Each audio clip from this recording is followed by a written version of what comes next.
ओर से भव्य शोभा यात्रा निकाली गई। ये शोभा यात्रा सांगा सीतू पुलिया स्थित सीताराम जी के मंदिर से निकाली गई। इस महोत्सव के मुख्य अतिथि महानगर टाइम्स की संपादक और वरिष्ठ पत्रकार डॉक्टर गोपाल शर्मा रहे। इस दौरान हमारी सहयोगी पूजा दुबे ने महानगर टाइम्स के संस्थापक डॉक्टर गोपाल शर्मा से की खास बातचीत। आज हमारे साथ मौजूद हैं journalist, author, founder and editor of महानगर टाइम्स। सर, पहले तो आपका बहुत बहुत स्वागत है फर्स्ट इंडिया पर। धन्यवाद, बहुत बहुत आभार। सर, मैं आपसे ये जानना चाहूँगी, आपको कुछ टाइम पहले दिलीप की उपाधि दी गई थी। उसके बाद में आपको हाल ही में जो परशुराम जन्मोत्सव मनाया गया, देश में पहली बार मनाया गया, उसमें आपको मुख्य अतिथि के तौर पे बुलाया गया, तो उस पर आपका क्या कहना है और क्या बताना चाहेंगे आप? देखिए, पत्रकारिता की लाइफ को जिस तरह से जीने की कोशिश की, उसको एक प्रतिष्ठित विश्वविद्यालय ने पत्रकारिता का कोर्स किए बिना व्यक्ति को विश्वविद्यालय की सर्वोच्च उपाधि दी, तो वह एक पत्रकार के लिए बहुत ही खुशी की बात है कि उसकी विधा के तरीके को स्वीकार किया गया। यह जो परशुराम जयंती का जन्मोत्सव का उत्सव हुआ सांगानेर में, यह सर्व समाज महोत्सव था। भगवान परशुराम सर्व समाज महोत्सव। तो देश में यह पहली बार इस तरह की घटना घटी, जबकि भगवान परशुराम जी के नाम पर सभी समाजों के लोग एक साथ जुटे। अब तक हम देखते हैं कि जब भी जातिवाद की कोई बात आती है या किसी समारोह की, जयंती की, जन्मोत्सव की बात आती है, तो जातियां अलग अलग बट जाती हैं। किसी भी तरह का कोई कार्यक्रम हो तो लगेगा कि हमारी जाति के लोग ही आगे रहने चाहिए। तो पहली बार इस तरह का प्रयोग हुआ जिसमें सभी जातियों के लोग शामिल हों, और वह पूरी तरह से सफल रहा।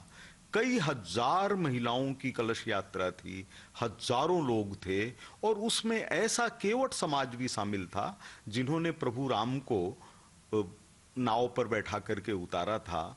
मांगी नाव न केवट आना, उन्होंने कहा था कि मैं कैसे आपसे उतराई लूंगा। तो इस तरह का भाव वहां पर था। जी सर, जैसा कि अभी सुनने में आ रहा है कि आप पॉलिटिक्स में आने वाले हैं, तो इस पर आपका क्या कहना है?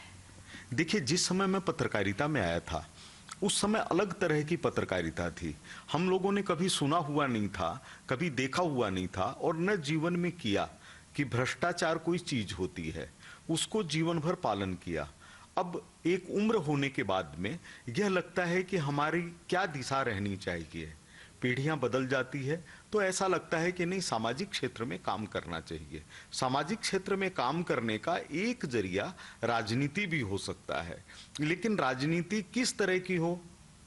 क्या हम उस भीड़ का हिस्सा बने जो ट्रांसफर करवाने के लिए पैसे लेते हैं? क्या हम उस लोगों का हिस्सा बने जो भूमाफिया होते हैं? क्या हम उन लोगों का हिस्सा बने जो कोई काम करने के बदले कोई ना कोई सुविधा शुल्क चाहते हैं? तो जब पत्रकारिता में रह करके इस तरह का कार्य नहीं किया, तो वही प्रभु से प्रार्थना है कि अगर सार्वजनिक जीवन में आने का कोई अवसर मिलता है तो हम अपने को उसी तरह से अलग रखें, पत्रकारिता को ही राजनीति में सार्थक करें कि सच कहने की जो बात अखबार के जरिए है, वही चीज राजनीति के जरिए है। जी जी सर, अगर आप पॉलिटिक्स में आते हैं तो आप कौन सी पार्टी में आना चाहेंगे? देखिए, मैं बचपन से राष्ट्रीय स्वयंसेवक संघ का स्वयंसेवक हूं। मेरे जो विचार हैं वह भारत माता की आराधना से शुरू होते हैं और भारत माता की आराधना से पर खत्म हो जाते हैं। और भारत माता की आराधना का मतलब ये कि हमारे जो वेद हैं, पुराण हैं, उसमें एक कल्पना की गई है, विश्व बंधुत्व की कल्पना। अगर मानवता की बात कोई भी करता है तो वह सिर्फ भारत करता है। भारत ही यह कहता है कि सभी आपस में भाई बंधु हैं, सभी सहोदर हैं। तो यह मेरा जो विचार है, मूलतः जो हिंदुत्व को प्रेरित करने वाला है, भारतीयता को प्रेरित करने वाला है, यह स्वाभाविक रूप से भाजपा से मेल खाता है। मैंने पत्रकारिता में रहते हुए कभी भी राजनीति के अंदर किसी भी तरह का भेद नहीं समझा, लेकिन चूंकि राजनीति के अंदर ऐसा होता है कि व्यक्ति चाहे तो किसी पार्टी को भी पकड़ सकता है, चाहे तो नहीं भी पकड़ सकता है। तो प्रभु क्या चाहेंगे यह तो पता नहीं। मतलब जैसे मैं अगर यह सोचूं कि मेरे को भारतीय जनता पार्टी की टिकट मिले, लेकिन कोई जरूरी नहीं है कि भारतीय जनता पार्टी अपने मापदंडों पर मेरे को खरा समझे। नहीं भी दे सकती है, नहीं भी दे सकती है, तो इसका अर्थ यह नहीं है कि हम सामाजिक क्षेत्र से अलग हो रहे हैं। हम उस चीज में घुस चुके हैं जो सच की तरफ आगे बढ़ाने वाली है।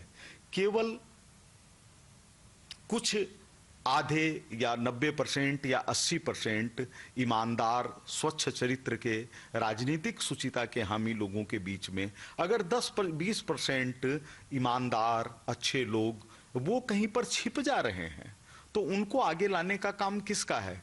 उन लोगों का है जो कार्यकर्ता भाव से काम करे। सर, जैसे कि आजकल जातिवाद को मतलब पॉलिटिक्स में जोड़ा जा रहा है, मतलब पॉलिटिक्स के साथ में जोड़ा जा रहा है, तो उस पर आपका क्या कहना है सर? देखिए, जो जातिवाद की बात करते हैं वह अपने साथ ही अपराध करते हैं। जैसे जाति का मतलब क्या? जाति का मतलब ये कि हम जो इंसान हैं उनको अलग अलग हिस्सों में बांट दिया। जैसे हमारा सिर अलग है, हाथ अलग हैं, पैर अलग हैं, पेट अलग हैं। कोई ये कहे कि हम पेट काट लें या सिर काट लें, तो हम क्या कहेंगे? हमारे काम का नहीं रह जाएगा। कहते ठीक है हम हाथ काट लेते हैं, कहते ये कैसे होगा, कहते पैर काट लेते हैं। तो इसमें यह सोचना बंद होना चाहिए कि कौन सिर है, कौन पांव है, कौन हाथ है, कौन पेट है। वह जमाना जा चुका है, वह पिछड़ेपन की निशानी था, उसका अब कोई अर्थ नहीं है। कोई व्यक्ति अपनी बुद्धिमत्ता से आईएएस बन करके बैठा है, तो क्या हम उसको ये कहेंगे कि ये तो एससी का है, एसटी का है, या ब्राह्मण है, या वैश्य है, या क्षत्रिय है, जाट है? नहीं। आज अपनी योग्यता से जो लोग जिस स्थान के ऊपर हैं उनकी सर्वोच्चता का सम्मान करते हुए, और जो लोग अभी तक आगे नहीं बढ़ पाए हैं उनके प्रति और विनम्र होकर के, वही तो हमारी ताकत है। आज हमारी 80 वर्ष की माँ अगर चल नहीं पा रही है तो वो हमारे लिए श्रद्धा का केंद्र होनी चाहिए, या ये होना चाहिए कि नहीं इनसे क्यों बात करो, वो लड़का कमा करके लाता है उससे बात करो? तो यह अन्याय होगा। तो इसलिए मन के अंदर भावना है, एक व्यक्ति की बहुत ताकत नहीं होती, एक व्यक्ति की बहुत उम्र नहीं होती, लेकिन उसका जीवन सार्थक तभी है जब वो अपने भगवान द्वारा दिए गए समय का हमेशा सदुपयोग करता चले। बहुत अच्छी बात कही सर आपने। इस पर मैं आपसे आप संदेश युवा पीढ़ी को क्या देना चाहेंगे? युवा पीढ़ी के लिए अगर मेरे से बात की जाए तो मैं अभी भी अपने को युवा मानता हूं। उसका कारण ये है कि कभी भी शरीर की उम्र उसकी जवानी या बुढ़ापा निर्धारित नहीं करती है। जिस समय 22-23 साल की लक्ष्मीबाई झांसी के किले से कूदकर बच्चे को पीठ में बांधे हुए और ग्वालियर तक दोनों हाथों से तलवारें चलाते हुए ब्रिटिश शासन का मुकाबला किया, उस समय जगदीशपुर में 90 वर्ष के कुंवर सिंह अपने हाथ से एक हाथ में तलवार लेकर दूसरे हाथ को काटकर गंगा में फेंक रहे थे, क्योंकि जहर नहीं फैल जाए शरीर में। तो हम जवानी किसको कहेंगे? हम सुनते आए हैं 80 घाव लगे थे तन में फिर भी व्यथा नहीं थी मन में। तो जिनको 80 घाव लगे हुए थे वो तो 80 वर्ष के थे, और पता चले कोई 20 साल का ही है और उसको डर लग रहा है घर से बाहर निकलने में। तो लेकिन इसके बाद भी जो आम नौजवानी है, जिसकी भुजाओं में ताकत है, जिसके बाजू फड़कते हैं, जिसका गर्म लोहू है, उसको यह फैसला करना पड़ेगा कि उनके जीवित रहते समाज के अंदर पीड़ित वर्ग के साथ कोई अन्याय नहीं हो पाए। यौवन वह जो खेला करता है नंगी तलवारों में, यौवन वह जो जलता रहता है जलते अंगारों में, यौवन वह जो लक्ष्य न भूले फंसे न जंगली माया में, यौवन गाता सदा भैरवी लू लपटों की छाया में। बहुत शुक्रिया सर हमारे साथ में इतनी सारी जानकारी साझा करने के लिए और बताने के लिए कि जातिवाद और पॉलिटिक्स को हम मिलाना नहीं चाहिए। मैं धन्यवाद करना चाहूंगी सर आपका कि आपने फर्स्ट इंडिया पर आकर इतनी सारी बातें हमारे साथ साझा की। आपको बहुत बहुत शुक्रिया एक अच्छे इंटरव्यू लेने के लिए, और एक अच्छे जर्नलिस्ट के रूप में आपका मैं स्वागत करता हूं, अभिनंदन करता हूं, और फर्स्ट इंडिया परिवार और उसके नेतृत्वकर्ता श्रीमान जगदीश चंद्रा जी के प्रति आभार व्यक्त करता हूं। बहुत शुक्रिया सर। इसी के साथ में कैमरा पर्सन विनोद के साथ में मैं पूजा दुबे, फर्स्ट इंडिया।